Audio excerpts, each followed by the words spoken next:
নিজের কামাইয়ের মধ্যে আর বাপের কামাইয়ের মধ্যে পার্থক্য কি জানেন? একটাই পার্থক্য, যখন বাপ কামাই করতো তখন কোনো ছেলে না খেয়ে দিয়ে ঘুমাতো না, আর এখন নিজেরা কামাই করি কখনো কখনো না খেয়ে দিয়ে ঘুমিয়ে যেতে হয়। এটাই পার্থক্য। হে যুবক ছেলেরা, যারা শুধু জুমার নামাজ পড়ো, তোমাদেরকে কে এটা শিখিয়েছে যে শুধু জুমার নামাজই পড়তে হবে আর নামাজগুলো পড়া যাবে না? এই কথাটা কোথা থেকে শিখিয়েছ? কোন আলেম তোমাকে শিখিয়েছে? আমার তো জানা মতে কোনো আলেম তোমাকে এই শিক্ষাটা দেবে না। তাই বলবো, 5 ওয়াক্ত নামাজ সকলের জন্য ফরজ, শুধু জুমার নামাজ নয়। মানুষ চিরদিন দুর্বল থাকে না, মানুষ দুর্বল নয়, পরিস্থিতি তাকে দুর্বল বানিয়ে দেয়।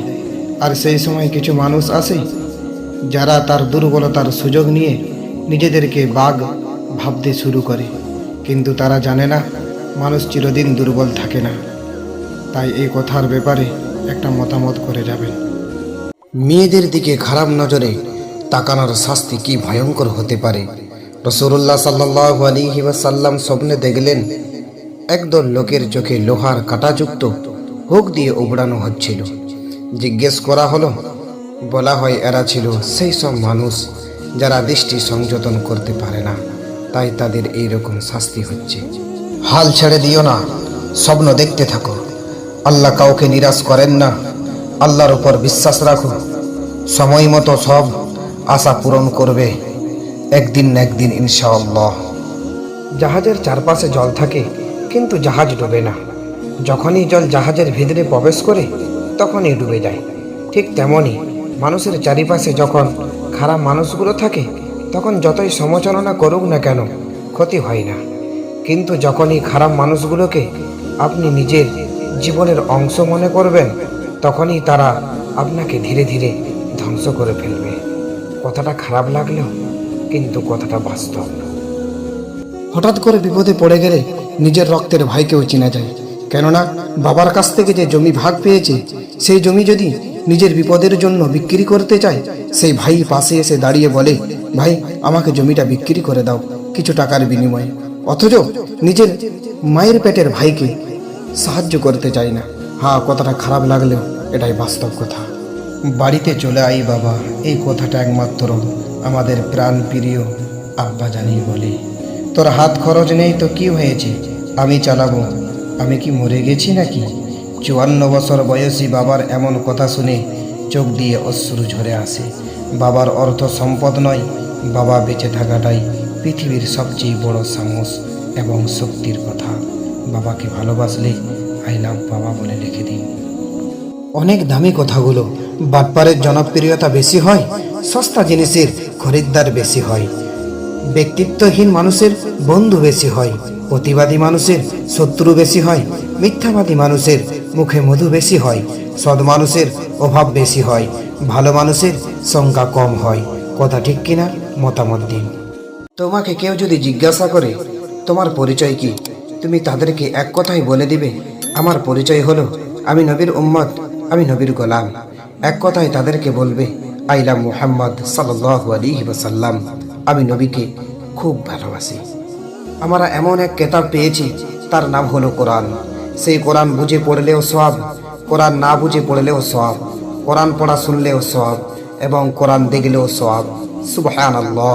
নিজেকে কখনো তুচ্ছ ভাববেন না, আর যদি নিজেকে তুচ্ছ ভাবেন তাহলে বন্ধ করুন, কারণ আপনি হচ্ছেন আশরাফুল মখলুকাত। আর যেখানে আল্লাহ বলেছেন যে সৃষ্টির সেরা জীব আমার আশরাফুল মখলুকাত, তাহলে আল্লাহর কাছে যখন আপনি প্রিয়, মানুষ কি বলল এ দেখার দরকার নেই। শীতের উজু, গরমের রোজা, যৌবনের ইবাদত আল্লাহর কাছে খুব পছন্দনীয়। যে ব্যক্তি আজান শুনে নামাজ পড়ে না, কিয়ামতের দিন তার কানে গরম সীসা ঢেলে দেওয়া হবে। কখনো ব্যর্থ হলে সিজদায় পড়ে যেও, সফলতার পথ আল্লাহ দেখাবে ইনশাআল্লাহ। সবচেয়ে খুশির সংবাদ হলো আল্লাহর রাগের চেয়ে দয়ার পরিমাণ বেশি। যে মৃত্যুকে বেশি সম্মরণ করে তার জন্য মৃত্যু কষ্টদায়ক নয়। আলহামদুলিল্লাহ। টেনশন দূর করতে নেশা নয়, 5 ওয়াক্ত নামাজই যথেষ্ট। জীবন সাজাই নামাজ দিয়ে, মন সাজাই ইমান দিয়ে, শরীর সাজাই নবীর সুন্নত দিয়ে, আর বন্ধু বানাও ইসলামের দাওয়াত দিয়ে। একজন নারী যদি বেপরদায় চলাফেরা করে তাহলে তার জন্য চারজন পুরুষ জাহান্নামায় যাবে। তারা হলো 1 নম্বর বাবা, 2 নম্বর তার বড় ভাই, 3 নম্বর তার স্বামী, 4 নম্বর তার বড় ছেলে। আল হাদিস। আল্লাহ আমার সকল বোনদেরকে পর্দা করার তৌফিক দান করুক, আমিন।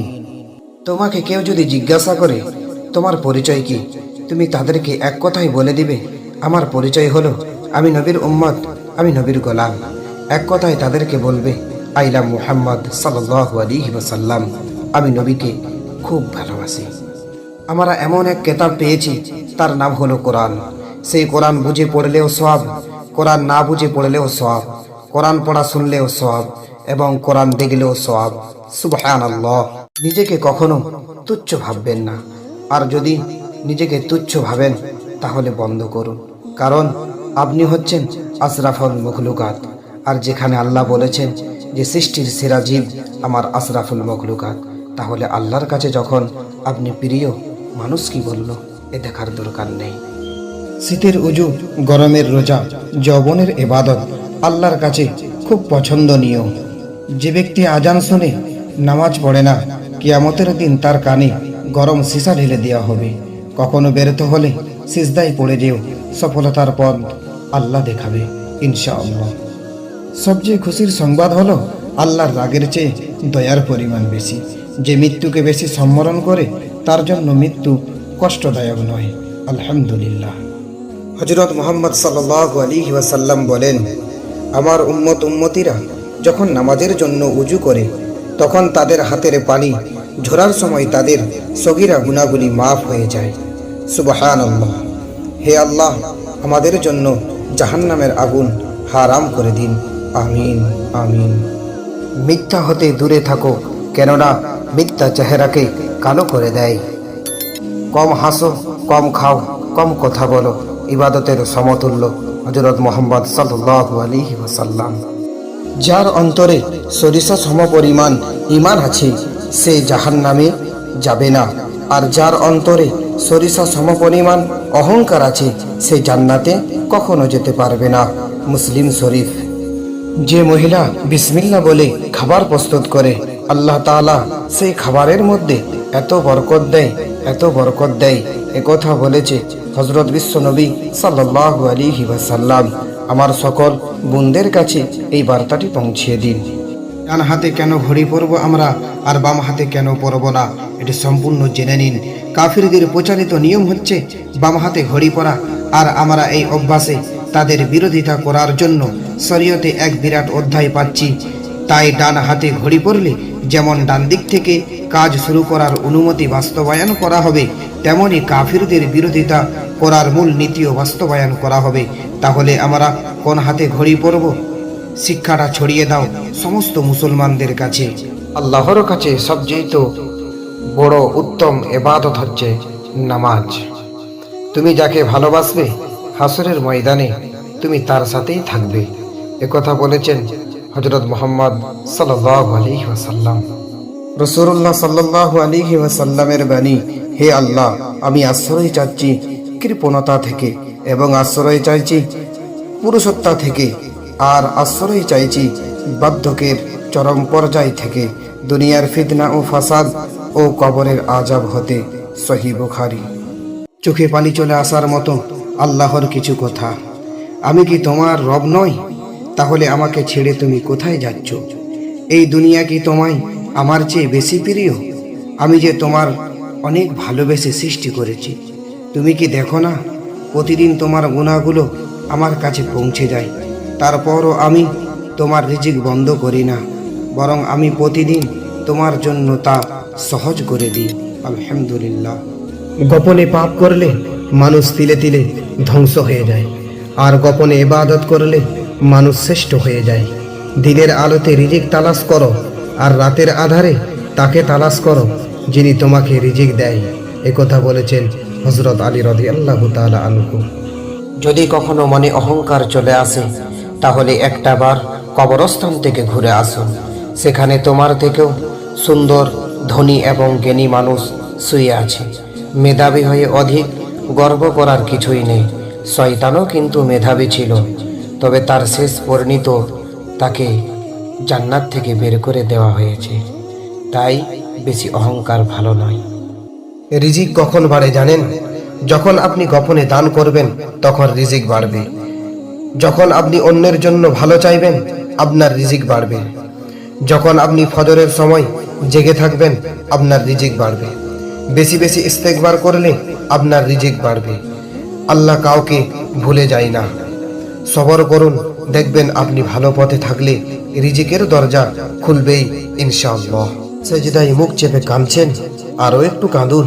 তবুও রবের উপর থেকে কখনো আশা হারাবেন না। ভাবছেন আপনার ডাকে আল্লাহ সাড়া দিচ্ছে না, হতে পারে তিনি আপনার কণ্ঠ ক্লান্তকে অসহায় ডাক শুনতে খুব পছন্দ করেন। অচিরেই তিনি আপনার সব দোয়াগুলো বাস্তবে পরিণত করে দিবেন ইনশাআল্লাহ। চোখে পানি চলে আসার মতো আল্লাহর কিছু কথা। আমি কি তোমার রব নই? তাহলে আমাকে ছেড়ে তুমি কোথায় যাচ্ছ?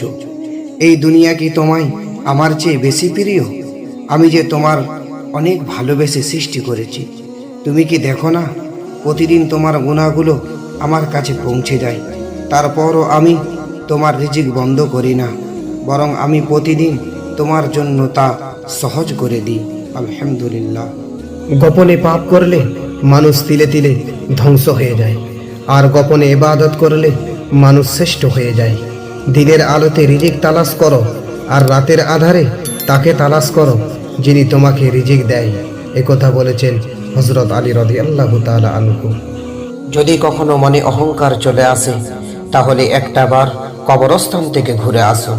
সেখানে তোমার থেকেও সুন্দর, ধনী এবং জ্ঞানী মানুষ শুয়ে আছে। মেধাবী হয়ে অধিক গর্ব করার কিছুই নেই। শয়তানও কিন্তু মেধাবী ছিল, তবে তার শেষ পরিণত তাকে জান্নাত থেকে বের করে দেওয়া হয়েছে। তাই বেশি অহংকার ভালো নয়। রিজিক কখন বাড়ে জানেন? যখন আপনি গোপনে দান করবেন তখন রিজিক বাড়বে। যখন আপনি অন্যের জন্য ভালো চাইবেন আপনার রিজিক বাড়বে। যখন আপনি ফজরের সময় জেগে থাকবেন আপনার রিজিক বাড়বে। বেশি বেশি ইস্তেগফার করলে আপনার রিজিক বাড়বে। আল্লাহ কাউকে ভুলে যায় না। সবর করুন, দেখবেন আপনি ভালো পথে থাকলে রিজিকের দরজা খুলবেই ইনশাআল্লাহ। সেজদায় মুখ চেপে কাঁদছেন, আরও একটু কাঁদুন। তবুও রবের উপর থেকে কখনো আশা হারাবেন না। ভাবছেন আপনার ডাকে আল্লাহ সাড়া দিচ্ছে না, হতে পারে তিনি আপনার কণ্ঠ ক্লান্তকে অসহায় ডাক শুনতে খুব পছন্দ করেন। অচিরেই তিনি আপনার সব দোয়াগুলো বাস্তবে পরিণত করে দিবেন ইনশাআল্লাহ।